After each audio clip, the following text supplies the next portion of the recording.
하시리라. 아멘. 이 시간 서로 인사 나누며 시작하겠습니다. 사랑합니다. 축복합니다. 한 번 더 인사 나누겠습니다. 우리는 천국 시민입니다. 믿으시나요? 예, 그러면 천국 시민 얘기 나온 김에 질문 하나 드리겠습니다. 영주권 많이 들어보셨죠? 그러면 또 하나 시민권, 이것도 들어보셨죠? 영주권, 시민권 차이가 뭘까요? 영주권은요, 먼저 그 나라에 영구적으로 살 수 있는 권리입니다. 잠깐의 여행이 아니고 계속해서 그 나라에서 살려면 직업을 그 나라에서 갖고 경제적인 활동을 할 수 있어야 합니다. 돈을 벌어야 그 나라에서 쭉 살 수 있죠. 대신 그 나라에서 경제 활동을 하며 수익을 창출할 수 있는 만큼 세금도 내야 합니다. 본인이나 가족 중에 영주권자가 있다면 또 그 나라 국민들이 받는 동일한 혜택을 여러 가지 누릴 수 있습니다. 한 가지만 예를 들면 학교를 다닐 때 외국인들은 훨씬 비싼 수업료 내지는 아예 국제학교로만 다녀야겠습니다만 영주권만 있어도 그 나라 국민들과 동일한 수업료, 동일한 혜택 속에서 학교를 다닐 수 있습니다. 그리고 방금 말씀드린 것처럼 대신 경제 활동이 가능하고 그에 따른 혜택을 받는 만큼 세금도 낸다. 이게 영주권이고요. 투표 같은 그 나라 정치에까지 참여는 영주권으로는 못합니다만 나머지 특히 경제적인 면에서는 혜택도 누리고 의무도 집니다. 그러면 시민권은 어떻게 되는 걸까요? 시민권 취득이라는 단어는 미국이나 캐나다나 이런 서구권에서 많이 이 시민권이라는 단어를 쓰고 우리나라는 일본 같은 아시아 쪽은 국적, 시민권 취득은 귀화라고 표현을 합니다. 시민권이랑 국적이랑 같은 개념이구나 생각을 하시면 됩니다. 시민권을 취득을 하면 그 나라에 투표할 수 있는 투표권이 있고 정치에 참여할 수 있고 공무원도 될 수 있습니다. 다만 특히 우리나라 같은 경우는 특히 남자들은 병역의 의무도 져야 하죠. 권리가 늘어나는 만큼 의무도 늘어납니다. 참고로 우리나라는요, 이중 국적이 안 됩니다. 예를 들어 부모가 한국 국적입니다. 둘 다 부모가 한국 국적인데 자녀가 어쩌다 보니 미국에서 태어났습니다. 그러면 일단 한국의 입장에서는 부모가 한국인들이기 때문에 자녀가 한국 국적이라고 봅니다. 그런데 이 미국의 입장에서는 미국은 부모의 어떤 혈통을 따지는 게 아니라 우리 땅에서 태어났는지를 따집니다. 그래서 미국은 미국대로 시민권을 그 아기에게 줍니다. 양쪽의 국적, 이중국적자가 됐죠. 그런데 우리나라는 이중국적을 허용하지 않기 때문에 이제 이 아이가 커서 만 18세 성인이 되었을 때 결정을 해야 합니다. 난 끝까지 대한민국 국민으로 살겠다라고 하면 미국 국적을 포기하고 특히 이제 병역을 감당해야 되는 거고요. 대신에 이제 미국에서의 국적은 영주권 정도로만 그치게 되는 거죠. 반대로 나는 미국 시민권자로 살겠다. 그러면 한국의 국적은 포기하고 병역은 감당할 필요가 없습니다. 대신 한국에서 경제 활동도 하고 싶다. 여행 말고요. 그러면 취업 비자나 관련된 비자를 따로 받고 허가가 나야 합니다. 이런 영주권, 시민권, 이중 국적, 해외로의 이민을 고려하는 경우는 필수적으로 알 수밖에 없는 개념입니다. 그런데 이런 시민권 개념이 필요한 사람들이 또 있습니다. 과거에 로마 당시 사람들입니다. 또 우리 그리스도인들도 마찬가지죠. 하늘의 이 시민권을 갖고 사는 그리스도인들은 과연 세상에서는 어떤 삶을 살아야 할까요? 오늘 말씀을 통해 살펴보겠습니다.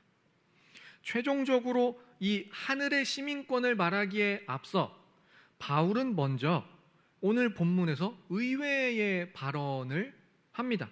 우리 17절 말씀 함께 읽겠습니다. 시작. 형제들아 너희는 함께 나를 본받으라.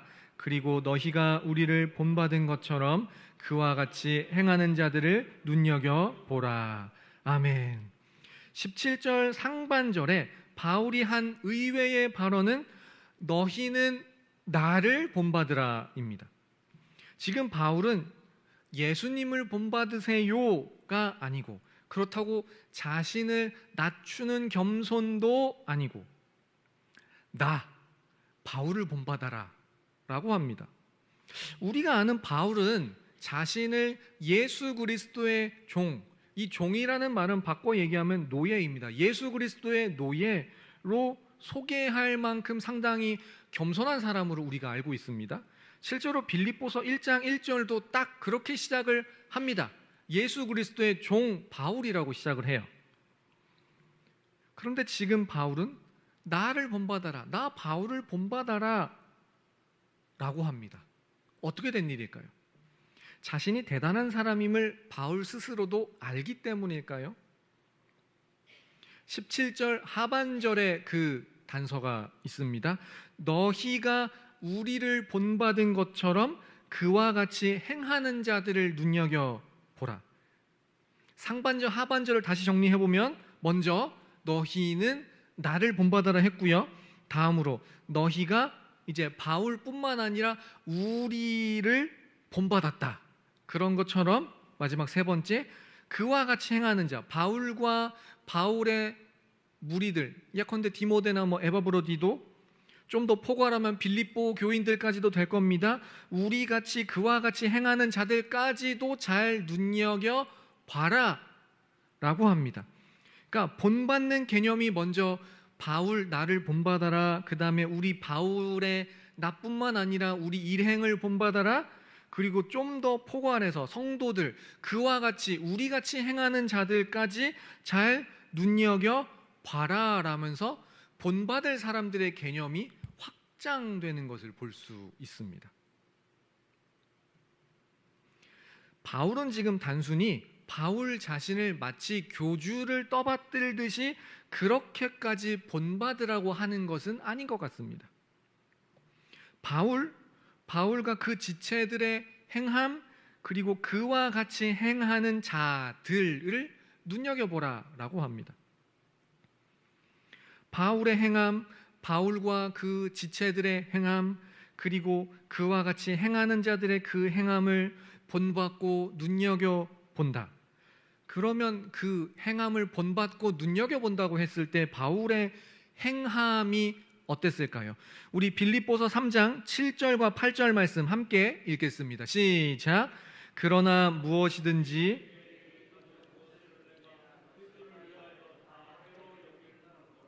또한 모든 것을 해로 여김은 내 주 그리스도 예수를 아는 지식이 가장 고상하기 때문이라. 내가 그를 위하여 모든 것을 잃어버리고 배설물로 여김은 그리스도를 얻고. 아멘. 바울의 행함을 다시 두 가지로 나누면 첫 번째는 버리는 겁니다. 바울에게 유익하던 모든 것을 해로 여기고 배설물로 여긴다고 했습니다. 바울에게 유익하던 것을 버린다라고 합니다. 왜 굳이 버렸을까요? 두 번째 바울의 행함 때문입니다. 그리스도를 얻기 위해서죠. 그리스도를 얻는 이 행함을 위해 그리스도를 얻는데 왠지 방해가 되는 것들, 그동안 나름 나에게 유익이 되던 것들은 다 버린다라는 겁니다. 버리고 얻는 거죠. 그래서 12절에서도 내가 그리스도 예수께 잡힌 바 된 그것을 잡으려고 달려가노라, 이렇게 그리스도를 얻으려고 닮으려고 했고요. 14절에서도 표대를 향하여, 부름의 상을 향하여 달려간다라고 말씀합니다. 이처럼 그리스도를 얻기 위해, 그리스도를 더 닮기 위해, 그리스도와 더 친밀한 삶을 위해 혹여 내가 가진 유익하다고 생각된 그 무언가를, 그것조차도 기꺼이 버릴 수 있는 삶, 이게 바울과 바울의 일행과 더 나아가 빌립보 교회 성도들에게 그들조차도 행하려 했고 살려 했던 삶입니다. 그러니까 지금 바울의 나를 본받으라, 우리를 본받아라, 그렇게 행하는 자들을 잘 눈여겨 봐라라는 건 바울이 완전해서 바울의 제자들이 완벽해서 본받으라는 것이 아니라 오직 예수 그리스도를 향해 우리가 달려가고 있지 않느냐, 애쓰고 있지 않느냐, 그러한 삶 자체를 배우라라는 말씀인 겁니다. 우리의 삶을 통해 우리가 예수님을 닮으려는 그러한 내 삶을 통해 또 다른 누군가가 예수님을 닮아가는 그러한 역사가 있기를 소망합니다. 방금 우리는 바울과 그 지체들을 본받아 예수 그리스도를 향해 달려가는 이 삶을 본받아야 한다라고 말씀드렸습니다. 그러나 본받아야 한다 말한다고 해서 듣는 자마다 다 본받으며 사나요? 절대 그렇지 않은 게 현실입니다. 예수 그리스도를 따라가기는커녕 18절과 같이 십자가의 원수로 행하는 사람들이 있습니다. 십자가의 원수로 행하는 사람들의 삶은 이렇다고 합니다. 19절 말씀 함께 읽어보겠습니다. 시작. 그들의 마침은 멸망이요 그들의 신은 배요 그 영광은 그들의 부끄러움에 있고 땅의 일을 생각하는 자라. 아멘. 먼저 그들의 마침, 십자가의 원수로 행하는 자들의 마침은 멸망이랍니다. 그런데 잘 생각할 것이 이 멸망이라는 게 단순히 어떤 망했다, 죽었다, 이게 끝이 아닙니다. 단순히 숫자가 전멸했다의 개념이 아니라 영원한 형벌, 영벌의 개념이죠. 이게 참 무섭습니다. 그리고 그들의 신은 배라고 합니다. 단순히 신체적인 배를 채우기 위한 식욕만을 이야기하는 게 아닙니다. 어떠한 육체적인 욕구나 욕망에 사로잡혀 이 욕망이 하나님이라는 신을 대신하는 겁니다. 고린도전서 6장 19절과 20절에서는 너희의 몸은 하나님께서 계신 성전이다. 많이 들어보셨죠? 이런 말씀을 합니다. 그러나 나의 배가, 나의 몸이, 내 욕망이 신이다 라고 하는 사람들의 마침이 멸망이고 그 영광은 그들의 부끄러움에 있다고 합니다. 단순히 부끄러움을 당한다라는 것뿐만 아니라 다른 사람이 봤을 때 정말 부끄러워할 만한 그러한 짓을 했는데 그것을 오히려 이 사람들은 영광으로 여긴다는 겁니다. 딱 한 가지만 예를 들어 보겠습니다. 동성애를 추종하는 사람들은 자신의 몸에 비뚤어진 욕망을, 자신의 그 삐뚤어진 신념을 신으로 삼습니다. 동성애를 부끄러워하는 것이 아니라 더 나아가 자신들의 삐뚤어진 욕망이 옳다고 생각하고 옳다고 주장하고 심지어 합법화까지 하려고 합니다. 그래서 우리가 기도하는 거죠. 우리는 이런 사람들에 둘러싸여 살고 있습니다. 우리가 여러 십자가의 원수들에게 둘러싸여 살고 있습니다. 종류 여러 가지죠. 우리는 자기 몸을 성령의 전 대신 욕망의 신으로 삼는, 자기 몸을 욕망의 신으로 삼는 사람들에게 둘러싸여 삽니다. 심지어 믿지 않는 사람들이 봐도 부끄러워할 법한 그러한 것을 도리어 자기 영광으로 삼는 그러한 사람들과 우리는 함께 살고 있습니다.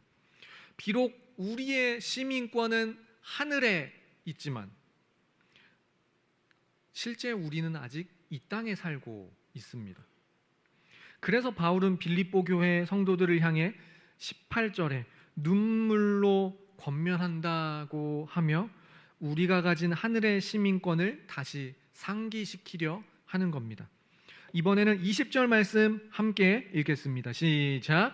그러나 우리의 시민권은 하늘에 있는지라 거기로부터 구원하는 자 곧 주 예수 그리스도를 기다리노니. 아멘.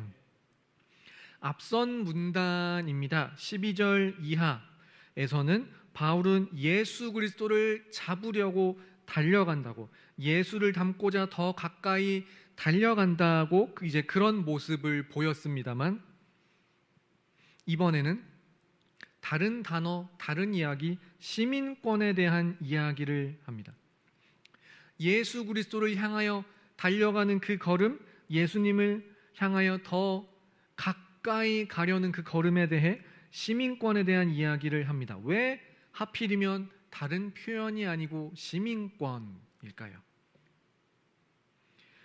왜냐하면 빌립보라는 도시 자체가 로마 시민권자들의 도시였습니다. 시민권 하면 이 도시입니다. 빌립보입니다. 로마의 초대 황제, 성경에 예수님 당시 인구조사를 명하고 요셉과 마리아가 베들레헴에 갈 수밖에 없는 명령을 내렸던 그 당사자, 황제인 가이사 아구스도, 역사책에는 카이사르 아우구스투스라고 기록이 되어 있습니다. 이 로마의 초대 황제는 자신이 황제가 된 후 빌립보라는 이 도시를 로마의 퇴역 군인들이 빌립보에 옮겨와 살 것을 적극적으로 권장을 했습니다. 그리고 빌립보 시민들에게는, 이러한 사람들에게 로마 시민권을 부여를 했습니다. 빌립보라는 도시 자체가 이 해안 바다에 위치하고 항구 도시인데 바닷길로는 요충지였습니다. 이미 무역이 발달을 했고 또 빌립보라는 도시 안에는 금광이 있어서 이것으로도 수익을 창출하고 있었습니다. 그런데 이제 로마 시민권자의 도시까지 되었습니다. 단순히 부를 넘어 이제 빌립보 시민들의 자부심은 우리가 로마 시민권자가 되었다라는 것에 있게 되었습니다. 그러면 로마 시민권자는 어떤 권위나 혜택을 누렸을까요? 아까 오늘날의 시민권도 그 나라의 국적을 취득하여 이제 그 나라 국민들과 동일한 혜택과 의무를 진다고 했습니다. 로마 시민권자는 당시에 황제에게 호소해서 황제 앞에서 직접 재판을 받는 권한, 그래서 나중에 사도행전 말미에 사도 바울이 가이사에게 호소해서 재판을 받으려고 했던 겁니다. 복음을 전하기 위해서. 그 다음에 특별한 이유 없이는 구금이나 고문 등을 당하지 않을 권한. 그래서 바울이 로마 시민권자임을 모르고 바울을 채찍질했던 로마 군인들이 두려움에 떨었던 장면도 사도행전에 나옵니다. 그 외에 로마 시민권자가 되면 어떠한 국가에 납부해야 되는 공물이나 세금 등에 대한 면제 혜택도 누릴 수 있었습니다. 물론 이 로마 시민권자라는 혜택은 아무나 누릴 수 없었습니다. 바울의 윗세대 누군가가 이미 시민권자였기 때문에 바울은 태어나면서부터 이미 시민권자였습니다. 그러나 다른 사람들은 전쟁에서 어마어마한 공을 세우고 황제에게 시민권을 받아야만, 내지는 정말 많은 돈을 주고 사서 그렇게만 로마 시민권을 취득할 수 있었습니다. 아무나 할 수 있는, 아무나 얻을 수 있는 시민권은 아니었습니다. 바울은 지금 빌립보 교회 성도들이 특히 잘 아는, 실제로 빌립보 교회 성도들 중에도 있을 법한, 누리고 있을 그 시민권이라는 개념을 꺼내서 로마의 이 시민권보다 더 큰, 아니 이 세상 가장 큰 특권인 하늘의 시민권을 바라보라 라고 지금 말씀하고 있는 겁니다. 앞서 바울이 나를 본받으라라고 한 것은 바울이 완전해서가 아니라 내가 예수님을 닮으려 한다, 예수님을 향해 달려간다, 그 하늘 시민권을 가진 자로서 내가 달려가고 있다, 하나님 나라로 가고 있다, 그 시민권을 가진 자로 살아가는 그 삶, 그 방향을 본받으라는 겁니다. 우리는 아직 비록 하나님 나라에 입성하지는 못했고 하나님 나라를 향해 들어가는 여정 가운데 우리가 이 인생을 살고 있습니다. 적어도 우리 그리스도인은 하늘 시민권을 소유한 자다라는 것을 잊지 말라라는 겁니다. 바울 자신처럼 잊지 말고, 그래서 본받으라고 이야기를 한 것이죠. 지금 나를 둘러싼 이 땅의 즐거움에만 취하지 말고, 반대로 이 땅의 삶의 무게에 너무 눌려 있는 나머지 내가 하늘의 시민권자라는 것을 잊는 그러한 우울을 범하지도 말고, 하나님 나라에 들어가는, 하나님 나라로 돌아가는 그날까지 이 시민권을 간직한 자가 바로 나다라는 것을 잊지 말고 꼭 기억하고 살라라는 겁니다. 이제 말씀을 정리합니다. 사랑하는 성도 여러분, 빌립보서에 대해 흔히들 기쁨의 서신이라고 합니다. 다만 요즘 우리의 기쁨의 이유는 무엇 때문입니까? 반대로 어떤 문제가 우리 삶에서 기쁨을 앗아가고 있습니까? 내지는 오랜 시간 기도한 그 무엇 때문에, 아직까지 응답이 없는 것 때문에, 아직까지 그 문제가 해결되지 않은 것 때문에 이제는 지치시나요? 평생 해결할 수 없는 질병이나 장애, 나이를 먹으면서 점점 약해지는 내 육체, 오랫동안 시달린 재정적인 문제, 그 어떤 것이 내 삶에서 기쁨을 앗아가고 나를 지치게 하고 자꾸 하늘을 향해 고개를 들지 못하고 이 땅만 내려보도록 우리를 내리누르고 있습니까? 우리가 가진 하늘 시민권을 다시 떠올리며 우리 주님을 기다리는 그러한 우리가 될 수 있기를 소망합니다. 돌아갈 고향, 돌아갈 조국이 없으면 그 삶에는 소망이 없습니다만, 우리에게는 누릴 수 있는 시민권이 있고 돌아갈 고향이 있고 고국이 있습니다.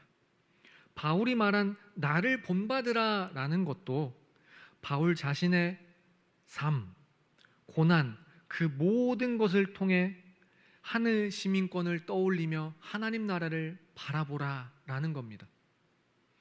이 땅에 잔존하는 어떠한 내 것, 내 소유, 내 무언가, 물론 유용합니다만 하늘 시민권 앞에서 바울은 그 모든 것을 다 해로 여기고 배설물로 여겼습니다.